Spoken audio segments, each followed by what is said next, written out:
लोग कहते हैं मजलिस ने क्या किया? मजलिस ने तुम्हारी मुंह में ज़ुबान दिए हैं जो 70 सालों में नहीं थे, जब आप यहाँ से कभी सवाल नहीं उठाते थे। अब आपके अंदर सियासी शऊर पैदा होता है तो आप सवाल भी उठाते हैं कि हमारे वोटों की कीमत क्या है। केजरीवाल जी एक चीज़ के पीछे छुप गए कि भाई पाकिस्तानी और बांग्लादेशी को यहाँ नौकरी देंगे, और उन्होंने कभी नहीं कहा कि यहाँ से कि सीए और एनआरसी का जो हमारा सवाल है, मुतालबा है कि सीए एनआरसी तो ये बहाना है कि उनको आप दे रहे हो कि दिल्ली मजलिस, दिल्ली में भी लोकसभा चुनाव की तैयारी, जिस बात को पूरी दुनिया जानती है कि क्या मंसूबा है सीए के पीछे, तो मुझे ऐसा लगता है कि केजरीवाल साहब उसका विरोध नहीं कर रहे थे बल्कि उसको एक अलग दिशा में मोड़ दे रहे हैं। जो हमारा वोट लेता है सवाल तो हम उससे पूछेंगे पहले। दिल्ली के अंदर भी मजलिस इसी सियासत को आगे बढ़ाएगी कि जो हमारा वोट ले रहा है वो लीडरशिप भी हमें देगा। कोई आइडियोलॉजी नहीं है।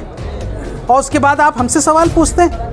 हमने तो यहाँ से आपको घुटनों पे ला के खड़ा कर दिया। कम से कम मजलिस की वजह से इन नाम नेहाद सेकुलर पार्टियों के अंदर डर तो पैदा होता है। सियासत ही करने आए, सियासी पार्टी तो कभी घर नहीं बैठती, और सियासत का दस्तूर है कि यहाँ से सियासत जो है सदन में की जाए, संसद में की जाए। हमारे दिल्ली एमआईएम के जो कारकुन हैं उन सब की ख्वाहिश है कि दिल्ली मजलिस दिल्ली में भी लोकसभा चुनाव की तैयारी करें। हालांकि बहुत नई यूनिट की गठन हुई, लेकिन मुझे यकीन है कि अगर आला कमान इस बारे में दिशा निर्देश देते हैं, और हमने एक प्रस्तावना भी भेजा है, हमारे पास कुछ लोग हैं, कैंडिडेट्स हैं, कुछ इलाके हमने चिन्हित किए हैं। इंशाल्लाह इस विषय में बातचीत चल रही है आंतरिक कमेटी की। अगर ऐसी कोई स्थिति बनती है तो हम इंशाल्लाह 2 लोकसभा सीट लड़ने को लेकर विचार कर रहे हैं। बाकी आला कमान का फैसला जो होगा। मुख्यमंत्री अरविंद केजरीवाल को लेकर सीए को लेकर सवाल उठा रहे हैं कि उन्होंने वीडियो जारी किया, तो क्या उन्होंने विरोध करके गलत किया है? फिर आप क्यों सवाल उठा रहे हैं? नहीं, अरविंद केजरीवाल जी एक चीज़ के पीछे छुप गए कि भाई पाकिस्तानी और बांग्लादेशी को यहाँ नौकरी देंगे, और उन्होंने कभी नहीं कहा कि यहाँ से कि सीए और एनआरसी का जो हमारा सवाल है, मुतालबा है कि सीए एनआरसी तो ये बहाना है कि उनको आप दे रहे हो, बल्कि ये असल मकसद तो ये है कि एनआरसी के ज़रिए से जो लोग फ़िल्टर आउट हो जाएंगे उसमें तो मुसलमानों को फिर कोई जगह ही नहीं मिलेगी। फिर वो ज़िंदगी भर जो है अपने डॉक्यूमेंट दिखाते रहें, ट्राइब्यूनल के चक्कर लगाते रहें, पूरे देश को लाइन में लगाने का जो ये मामला, इस बारे में तो केजरीवाल साहब ने कोई सवाल नहीं। जिस बात को पूरी दुनिया जानती है कि क्या मंसूबा है सीए के पीछे, तो मुझे ऐसा लगता है कि केजरीवाल साहब उसका विरोध नहीं कर रहे थे बल्कि उसको एक अलग दिशा में मोड़ दे रहे थे, जिससे एक कम्युनल एंगल आ जाता। लेकिन हम कम्युनल की बात, एंगल की बात नहीं कर रहे हैं, हम उस संविधान की बात कर रहे हैं जिसमें यहाँ से बायसनेस के बुनियाद पर आपने सीए में जो तरमीम किए हैं वो कभी भी यहाँ से धार्मिक रिलीजियस बायसनेस के बुनियाद पर नहीं हो सकता। ये हमारा मौक़िफ़ है। लेकिन सेकुलर लोग तो कह रहे हैं नागरिकता देने का अधिकार है, लेने का नहीं है, तो डरने की कोई बात नहीं। इस टाइप की बातें हो रही हैं। इन्होंने तो धोखा दिया इस देश की अक़लियतों को, इस देश के पिछड़ों को धोखा देने का काम भी असल इन्होंने किया। जो हमारा वोट लेता है सवाल तो हम उससे पूछेंगे पहले कि आपने हमारी वोट की कीमत क्या लगाई? क्या आपने हमारी वोट की कीमत ये लगाई है कि आप कठुआ रेप कांड के जो आसिफा के उस बलात्कारियों के समर्थन में जो खड़ा हुआ था नेता, उसको आप सेकुलर पार्टी में ले लिए, गलबैयाँ कर दिए आप। जो जयपुर डायलॉग्स का जो यहाँ से सांप्रदायिक डायरेक्टर है, जो इनके नेताओं को भी नहीं छोड़ता है, जो मुसलमानों के खिलाफ जहर तो उगलते ही उगलते हैं, आपने उनको यहाँ से प्रत्याशी बना दिया जयपुर में। और अरे भाई, तो क्या यहाँ से उससे गलती माफ़ हो जाएगी? गलती माफ़ हो जाएगी? आप किसको क्या दिखाना चाहते हैं? हमारे मुसलमानों का वोट लेकर के, अक़लियतों का वोट लेने के बाद आप भाजपा में शामिल हो जाते हैं। पूरे देश भर में ये स्थिति नहीं देखते आप? तो ये कौन जवाब देगा? इसलिए अब धोखा देने वाली सियासत अब ख़त्म हो गई। भारत का मुसलमान, भारत का अक़लियत इस बात को बखूबी समझता है कि हमारी इक़्तिदार, हमारी क़यादत वो कभी धोखा नहीं देगी, और हमारी पॉलिटिकल जो नेगोशिएटिंग पावर है वो मजबूत ही इस बुनियाद पर होगी अगर हम सवाल करना सीख जाएं। लोग कहते हैं मजलिस ने क्या किया? मजलिस ने तुम्हारी मुंह में ज़ुबान दिए हैं जो 70 सालों में नहीं थे, जब आप यहाँ से कभी सवाल नहीं उठाते थे। अब आपके अंदर सियासी शऊर पैदा होता है तो आप सवाल भी उठाते हैं कि हमारे वोटों की कीमत क्या है। यही मजलिस ने किया है और हम भी यही कर रहे हैं। सीए कानून को क्या समझते हैं आप? क्या है सच्चाई इस कानून की? देखिए, सीए कानून भारत के मुसलमानों को, अक़लियतों को, यहाँ से उन पशमानदा लोगों को इस देश में दूसरे कैटेगरी का जो सिटीजन है, सेकंड क्लास सिटीजन बनाने का एक षड्यंत्र है। और बहुत खुल्लम खुल्ला ये मामला है कि क्रोनोलॉजी आप भी समझ लीजिए, पहले सीए आएगा, फिर एनआरसी आएगा, फिर एनपीआर आएगा, फिर क्या होगा?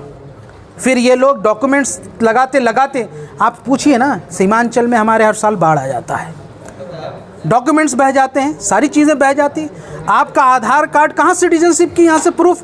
आप पीछे मुड़ के देखिए, उसमें बैक करके देखिए, this is not the proof of your citizenship. Aadhaar card अगर प्रूफ नहीं है तो क्या है प्रूफ आपके पास? 1971 के बाद जो लोग यहाँ पैदा हुए उनका क्या होगा? तो ये बहुत ही ज़रूरी सवाल है, टेक्निकल सवाल है। इसलिए मैं शुक्रगुजार हूँ हमारी मजलिस ने यहाँ से बैरिस्टर असदुद्दीन ओवैसी साहब ने सीए के ख़िलाफ़ जो यहाँ से सुप्रीम कोर्ट में पिटीशन डाला है, ये बहुत बड़ा कदम है और बहुत आएंगे। दिल्ली मजलिस भी इस बारे में यहाँ से आगे बढ़ रही है और हम भी यहाँ से इस दिशा में आगे बढ़ रहे हैं। और सीए के ख़िलाफ़ जो हमारी मुखालफत शाहीन बाग आंदोलन के ज़माने में थी, वो आज भी है और आगे भी जारी रहेगी, इसमें कोई तरमीम नहीं होगा। रेड माइनर्स वकील हसन के लिए ऐलान किया है आपने, एमआईएम क्या करेगी? हम उनके घर के लिए व्यवस्था कर रहे हैं इंशाल्लाह, और हमारी बातचीत लगातार उस इलाके में जो हमारे नुमाइंदे हैं, सरताज सैफ़ी साहब और सारे लोग, उनसे बातचीत भी कर रहे हैं। उन्होंने सीधा सीधा कहा कि हमारे साथ धोखा हुआ है, जो लोग वादा करके गए थे वो उन्होंने इल्ज़ाम लगाया कि उनका वादा पूरा नहीं हुआ है, और लोकसभा चुनाव आते ही यहाँ से अब तो मुद्दा ही हवा हो गया। तो हम इस मुद्दे को यहाँ से कमज़ोर नहीं होने देंगे। जो हमारा देश का हीरो है, अगर उसके साथ कोई धोखा करेगा, चाहे वो मनोज तिवारी हो, भारतीय जनता पार्टी हो, वो कोई भी हो, हम उस धोखा को यहाँ से कभी भी स्वीकार नहीं करेंगे। और हमारा अपनी तरफ से एक बात तो तय है कि हम इसको एक राजनीतिक मुद्दा भी बनाएंगे और वकील हसन की मदद भी करेंगे, और इंशाल्लाह आप देखिएगा वो जल्द से जल्द मजलिस में भी आएंगे इंशाल्लाह। सब जो पुराना कैडर है एमआईएम का, क्या उसको कैसे वापस लाएंगे आप? केजरीवाल की रिहाई की मांग करेंगे आप?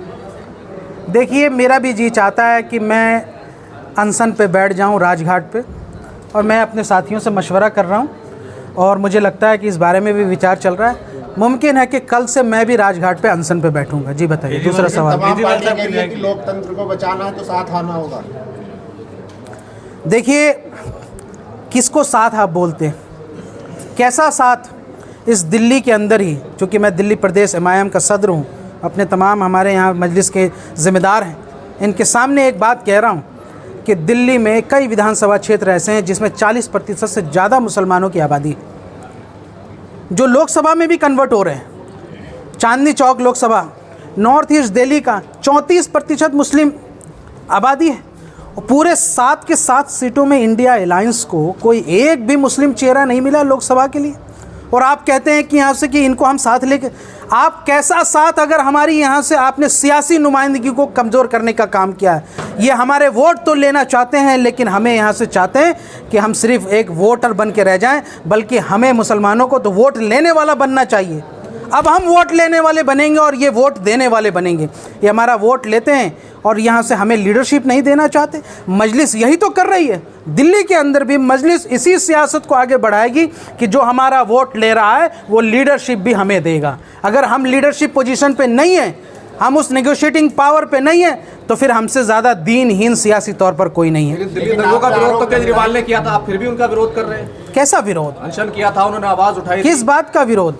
दिल्ली के मुख्यमंत्री की जिम्मेदारी होती है कि यहाँ से कि जब दंगा हो रहा हो तो उस इलाके में जा करके, वो दिल्ली के सीएम थे, इतनी पावर तो उनके पास थी कि वो अपने 70 के 70 विधायक लेकर के एक परेड कर लेते तो इतना बड़ा शानिया ना होता।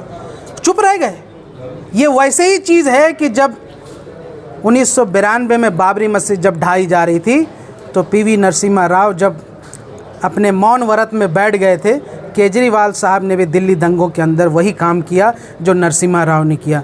तो जिस अंदाज में मुसलमान नरसिम्हा राव को याद करता है, हम भी केजरीवाल साहब को इसी तरीके से याद करेंगे।